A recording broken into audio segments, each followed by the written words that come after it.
On that subject, have you talked to Vladimir Putin about the fact that yesterday a big U.S. factory was hit in a Russian airstrike in Ukraine? What's your reaction to that? I told him I'm not happy about it, and I'm not happy about anything having to do with that war. I said I settled 7 wars, and actually, if you think about pre-wars, add 3 more, so it would be 10. I thought this would be in the middle of the pack in terms of difficulty. No, I'm not happy about anything about that war. Nothing. Not happy at all. We'll see what happens. I think over the next 2 weeks we're going to find out which way it's going to go. And I better be very happy. How long are you willing to wait, Mr. President? A very good call with Prime Minister Carney of Canada yesterday morning. Yes. Actually, Canada is taking away some retaliatory tariffs. He's removing his tariffs, yeah. Exactly. He's removing his retaliatory tariffs, which I thought was nice. And we're going to have another call soon. Okay. Yeah, we had a very good call. You're getting closer towards an Well, I agreement like country? I like them. You know, look, I'm fighting for the United States. Canada and Mexico have taken a lot of our business over the years, over 25, 30 years, especially during the Biden years. They took a lot of our business, and it's basically all coming back into the United States now. We're hot as a pistol, and it's coming back in. Because of tariffs and the incentives we give, it's coming back. And it's impossible, I think, for another country to stop it. And we are working on something. We want to be very good to Canada. I like Carney a lot. I think he's a good person. And we had a very good talk yesterday. So I think it'll be good. Mr. President, I have a question about the search of Ambassador Bolton's home. The Vice President recently just did an interview saying that it's about classified documents, but that there's also broad concern about him. What are the concerns that you have? I haven't spoken to Pam and the group yet, but I will be. I saw that just like everybody else. I try and stay out of that stuff. I'm allowed to be, and I'm chief law enforcement officer, believe it or not. You know, I don't like to go around saying that, but I am. That's the position. But I purposely don't want to really get involved in it. I'm not a fan of John Bolton. I thought he was a sleazebag, actually. And he suffers major Trump derangement syndrome, but so do a lot of people, and they're not being affected by anything we do. I don't know anything about it. I just saw that. I'll find out about it. But if you believe the news, which I do, I guess his house was raided today, but my house was raided also, called Mar-a-Lago. They went through everything they could, including my young son's room and my wife's area. They went through her drawers, as the expression goes. They went through everything you can imagine. And when she came back, she said, she's very neat, you know, she's meticulous. And she looked and she said, whoa, this wasn't the way that she had it. So, you know, so I know the feeling. It's not a good feeling. Thank you. Mr. President, on Ukraine, how long will you give Putin? A couple of weeks. We're going to figure it out. We'll find it. Do you think you'll have to intervene at some point? Look, it takes 2 to tango. You understand that. I wanted to have a meeting with those 2. I could have been at the meeting, but a lot of people think that nothing's going to come out of that meeting. You have to be there. Maybe that's true. Maybe it's not.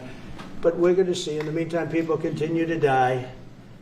But I've solved 7 of them where they were in wars for 31, 35, and 37 years. We had 3 of them that were for more than 30 years, Johnny, and I got them solved. And we solved one that could have been a nuclear war with India and Pakistan. That was getting ready to be a nuclear war. I solved them all.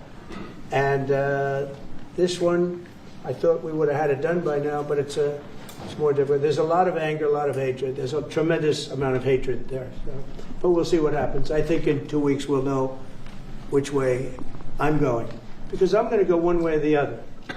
And they'll learn which way I'm going. Mr. President. If I got 2 questions for you, one on FIFA, the other one on DC. Can you talk about the economic impact that FIFA will have in these cities, and what's your message to the mayors to get their cities prepared, not only the beautification process, but also the safety aspect? Well, Los Angeles is an example. You know, it's poorly run. We have a mayor there that can't even get permits to the people that lost their houses. Lee Zeldin got every permit. The hardest permit is the federal permit. Within 20 days, every single permit was there for the people to build their houses. But people are writing us, and they're saying they won't give us. The mayor is incompetent. The governor is incompetent. You know, Gavin. I know Gavin very well. He's an incompetent guy with a good line of bullshit, and he doesn't get the job done. And frankly, those people want to build their houses. It's terrible. They could have been built. Some of them could have been built already. But think of it, the federal government that has the most complex part, it's the most complex environmental thing to do. We got it, everybody had it within 30 days. And they're not even close to getting their permits. And now they're talking about taking some of those sites and building low-income housing on them. These are high-end neighborhoods. And I'm all for low-income housing. I built a lot of low-income housing. I know all about 236. I know every program that there is in the government. I used every one of them. I know more about low-income housing than probably almost anybody. And it's great. It's fine. It's wonderful. But you don't build it in Pacific Palisades. You don't build it there, and you don't build it in the other areas that burn down. So they're talking about putting up low-income housing. And you talk about riots. They're going to have riots if that happens because you're taking the people's property away. They want to build their houses, and they're unable to get permits from the mayor and from the governor. And that's a terrible thing. But, and let me tell you, if I didn't send in the troops in Los Angeles, Johnny wouldn't be in Los Angeles. You wouldn't be having your World Cup there. I sent in the troops, and we kept it. And even the police commissioner, the sheriff and the police commissioner, they all said the same thing. They said, we could have never handled what was happening. You saw that, you were there. He said, we could have never handled what was happening. And then you hear Gavin Newsom, after it's all quelled, you hear Newsom get up and said, we could have done this by ourselves. No, they couldn't have. And if they could have, I wouldn't have taken the chance either. Okay, my second question is on crime prevention. Would you be open to expanding the national concealed carry to apply to D.C. like it does in other states like Texas? Yeah. Well, they have it in some states, and they feel strongly about it. As you know, I'm in favor of it. People have to protect themselves. I'm a Second Amendment person, very simply. People have to be able to protect themselves. Especially like in Washington, you walk down the street, a guy comes up and slugs you. He's got a pistol in his hand. You can be tough, you can be in great shape, you can be a powerful person, or you can be a guy that weighs 100 pounds with a gun in your hand. Right. And I'll bet on the guy with a gun 100% of the time, right? And so you need protection. So I'm a Second Amendment person all the way. Yeah, please. President Trump, you said this morning that you were working with Congress to get $2 billion to help clean up DC. Have you had any conversations with Mike Johnson and John Thune about where they're going to get that money from? Of which money? You said this morning that you're going to get $2 billion from Congress to help clean up DC. Yeah, I've spoken to Mike Johnson. I've spoken to John Thune, the Senate, the House, and I think it's going to be very easy to get. It's going to be not a lot of money. I wouldn't even know where to spend the number that you mentioned, but it's going to be money to beautify the city. Yeah, they're ready. Everybody wants to save D.C. In one way, it's the easiest. The violence was more than any other city in the country, actually, by far. It may have been more than any other city in the world, if you could think. We looked at some of the worst cities in the world, it was worse. And that's why it angers me to see the mayor saying about how they have it on the slide. Not on the slide, it was worse than ever. Yeah, we have no problem getting that money. That money will come out of Congress. I think it'll be even bipartisan. And is the plan I would imagine Democrats would vote for that one. Is the plan to get it before the September 30 spending deadline on the Hill? Well, I don't know if there is a deadline, because if I declare a national emergency, which this was, that ends the deadline. So, I keep seeing about a 30-day deadline, of which we have 22 days left or something. But if I think we're in great shape here, that's one thing. But if I don't, I'm going to just say it's a national emergency. And if I have a national emergency, I can keep the troops there as long as I want. If people are not going to want to have the troops, and 30 days, it's one thing to get them out. It's another thing to keep them out for a long period of time. You've got to train people. You can't do this. You can't bop people over the head. And a lot of those people are in courts right now, going to court. They're going to go to jail for a long time. So that's going to take more than 30 days.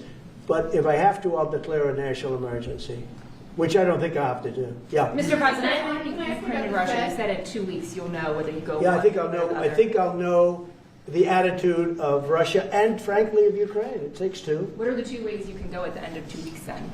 Well, then I'm going to make a decision as to what we do. And it's going to be a very important decision. And that's whether or not it's massive sanctions or massive tariffs or both. Or do we do nothing and say it's your fight? Look, I would have never been in this war if I were president. You would have had this war. It was never going to happen. This was caused by stupid people that fought. And you know, people say, well, how do we know? Because for 4 years, it was never even a subject. And Vladimir knew, and you see his picture right here. It was nice that he sent, but Vladimir knew very strongly we wouldn't have stood for it. It wouldn't have happened. 100% wouldn't have happened, but it did happen. And now they're losing from 5 to 7 young kids. Think of it, you're a parent and your son is leaving. He's Russian or he's Ukrainian. And he's leaving and they're waving goodbye. Nice, beautiful kid. Nice crew cut, all set. He wants to be a soldier. And he goes there the first week, he has his head blown off. And he's no different than you people, me. And it doesn't matter where. I mean, I solved a problem in the Congo that was vicious. Rwanda and the Congo, the Republic of the Congo. And they were fighting for 31 years, and it was machetes. People were getting their heads chopped off. That was going on for 31 years. I got it solved. You saw it. They came to the White House and we signed an agreement. It was amazing. People can't believe we got it done. I love to stop killing. I really do. People thought it would be just the opposite. Hillary Clinton said, oh, he'll get us into a war. No, I'm getting everybody else out of wars. Are you saying there's a real possibility then that you do nothing if Putin doesn't come to the table for a ceasefire? I'll see whose fault it is. If there are reasons why, I'll understand that. I know exactly what I'm doing. We're going to see whether or not they have a meeting. That'll be interesting to see. And if they don't, why didn't they have a meeting? Because I told them to have a meeting. But I'll know in 2 weeks what I'm going to do. I have pretty good ideas. Your Justice Department is also sending some of the Epstein files over to the House Oversight Committee today. Are you in support of them releasing all of them? I'm in support of keeping it open. If they innocent people shouldn't be hurt, but I'm in support of keeping it totally open. I couldn't care less. You got a lot of people that it could be mentioned in those files that don't deserve to be. You know, people, because he knew everybody in Palm Beach. I don't know anything about that, but I have said to Pam and everybody else, give them everything you can give them, because it's a Democrat hoax. It's just a hoax. The whole Epstein thing is a Democrat hoax. So we had the greatest 6 months, 7 months in the history of the presidency, and the Democrats don't know what to do, so they keep bringing up that stuff. But it affected them. Bill Clinton was on his plane and went to the island supposedly 28 times. I don't want to bring that up, frankly. You have Larry, whatever his name is, Summers, the head of Harvard, who was Jeffrey Epstein's best friend. Nobody ever talks about that. I mean, but I don't want to hurt Larry Summers, but he was best friends with Jeffrey Epstein. No, this is a Democratic hoax to try and get the significance of what we've done over the past 7 months. Nobody's ever seen anything like it. They say it's #1 in history. What we've done, including stopping 7 wars. I mean, just include that. And now you look at the stock market today. It's way up to start off with from where I took it. And this market was going to crash. If Joe Biden or Kamala were president, this market we would have had a crash like in 1929. You're not going to have that. It's only a question of how high is it going to go. You know, I had the strongest economy in the history of our country. And despite COVID, we had the strongest economy in the history of our country. And we're going to blow it away this time. I was always good at making a lot of money. And whether it was for myself or whether it was, I like doing it this way better. I mean, I like making it for the country. Our country's been ripped off by friend and foe, nations all over the world ripped off. And the friends have been much worse than the foes for the most part. And they're not ripping us off. We just signed a deal with the European Union. They're paying us essentially $950 billion, like a signing fee. They're going to buy $750 billion worth of energy. They weren't buying much of our energy there. And they're very smart in doing it. And as you know, Ursula was here a couple of days ago having to do with the people, the leaders that we had a great, people said they've never seen anything like it, where we had the leaders of Europe right here in the Oval Office. And she's so happy that she has an agreement. But people aren't ripping us anymore. We're run by, this country is run by smart people now.